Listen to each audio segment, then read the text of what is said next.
Kebanyakan orang itu tidak akan pernah sukses sepanjang hidup mereka. Orang-orang itu sepanjang hidupnya menghabiskan hidupnya tanpa pernah berani untuk mencapai potensi maksimal mereka. Lalu akhirnya mereka hidup dengan hidup yang mediocre. Dan ketika mereka sudah nyaman dengan kondisi ini, maka mereka akan sulit untuk keluar. Kenapa? Karena pikiran mereka udah mediocre. Mereka takut untuk membayangkan kehidupan yang financial free, membuka bisnis sendiri, atau pergi berpetualang keliling dunia untuk menikmati hidup. Mereka nggak berani memikirkan hal yang kayak gitu. Padahal, apapun itu, seliar apapun pikiran kalian, saya yakin itu nggak mustahil.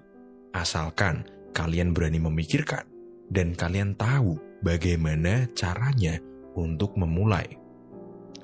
Nah, kebanyakan orang itu, mereka tidak berani untuk keluar dari zona nyaman atau menjadi berbeda dengan lingkungan di sekitarnya, alias mereka takut gagal.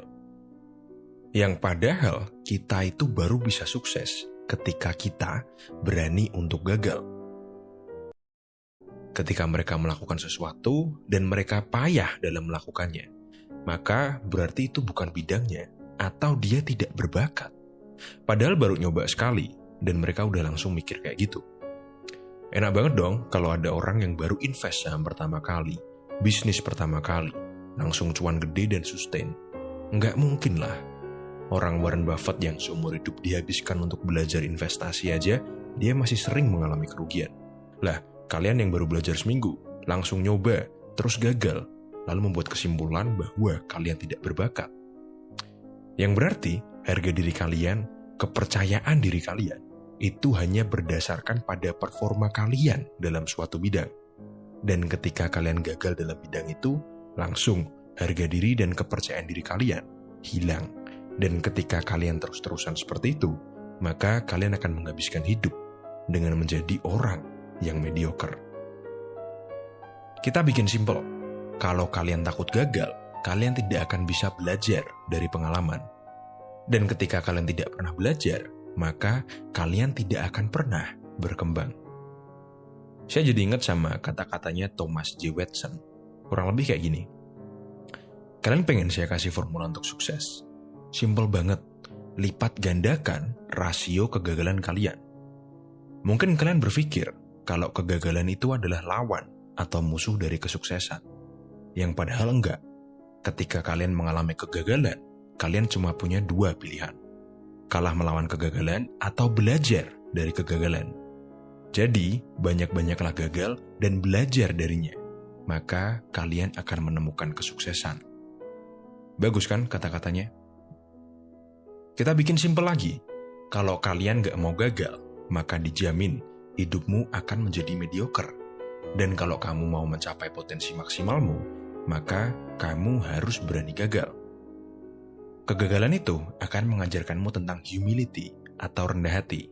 Dengan banyak gagal, kalau mental kalian kuat, itu akan menempa karaktermu, membuat karaktermu kuat, membuat hatimu lapang dan kebal terhadap kegagalan.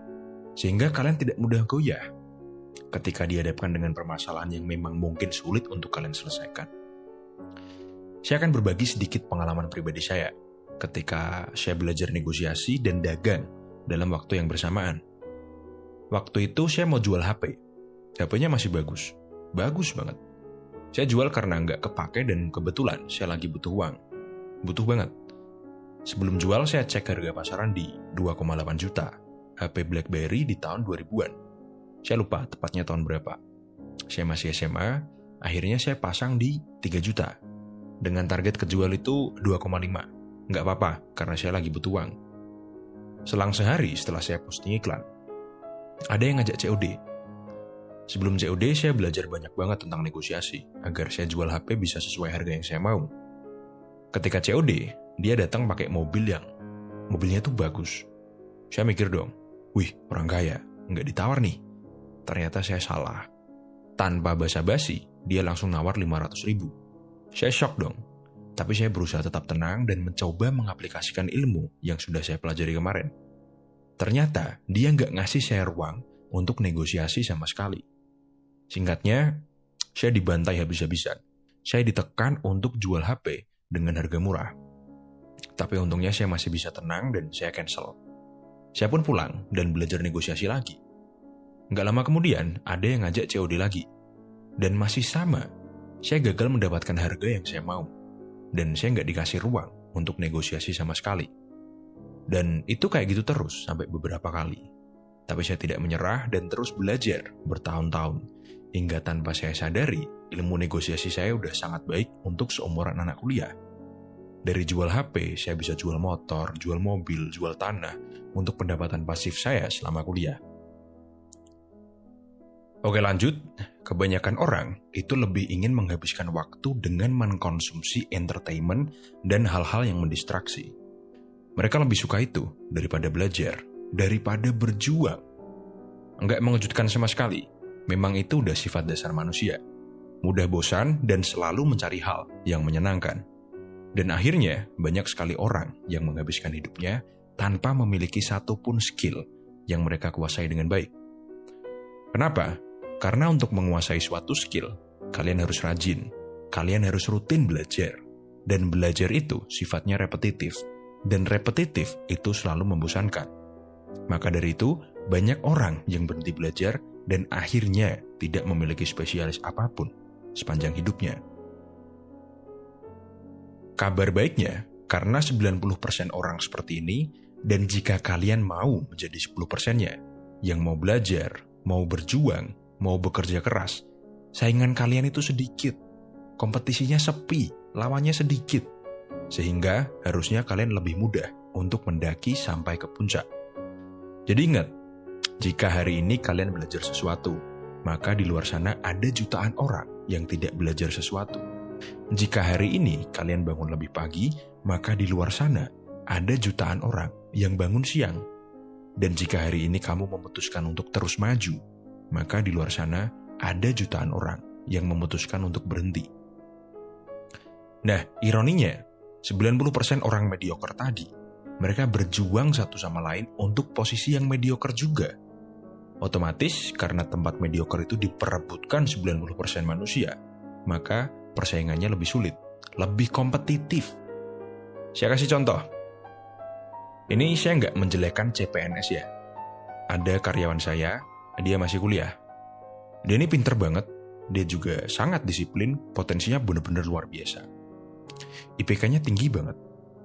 Kalau nggak salah, dia ini waktu itu kurang sedikit lagi lulus kuliah. Tapi ada pendaftaran CPNS, dan dia daftar.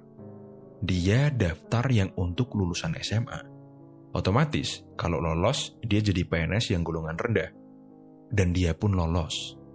Akhirnya dia memutuskan untuk DO kuliah. Lalu beberapa tahun kemudian, kita ketemu lagi. Dan ngobrol. Dia membicarakan penyesalannya karena terlalu terburu-buru dan terlalu bernafsu untuk masuk ke zona nyaman. Dia cerita kalau teman-temannya kuliah, banyak yang masuk ke perusahaan besar, jadi bos, kalaupun ada yang jadi PNS, mereka jadi PNS yang golongan tinggi. Dia pun menyesal karena gaji PNS-nya lebih rendah dari gaji di perusahaan saya. Saya pun nggak bisa ngasih apa-apa selain nasihat ya. Saya sarankan untuk dia terus maju dan berkembang. Oke, jadi apa yang bisa kita pelajari dari kisah tadi? Terkadang kita ini tidak menyadari bahwa kita memiliki sesuatu yang bisa membuat kita jadi orang hebat. Mungkin kalian tidak menyadarinya sekarang. Tapi daripada terlambat dan baru menyadari nanti, berpura-puralah bahwa kalian bisa jadi orang hebat. Bikinlah sebuah tujuan, lalu tanamkan pada otakmu, dan fokus untuk mengembangkan diri agar kamu bisa mencapai tujuan itu. Apa yang kamu yakini dan tanamkan di otakmu, itu pasti akan terjadi. Karena otak kalian secara bawah sadar akan mencarikan solusi untuk kalian mencapai target kalian. Dan jika pada suatu saat kalian menyadari bahwa kalian tidak sehebat itu, maka nggak apa-apa, nggak masalah. Karena kalian udah berjuang.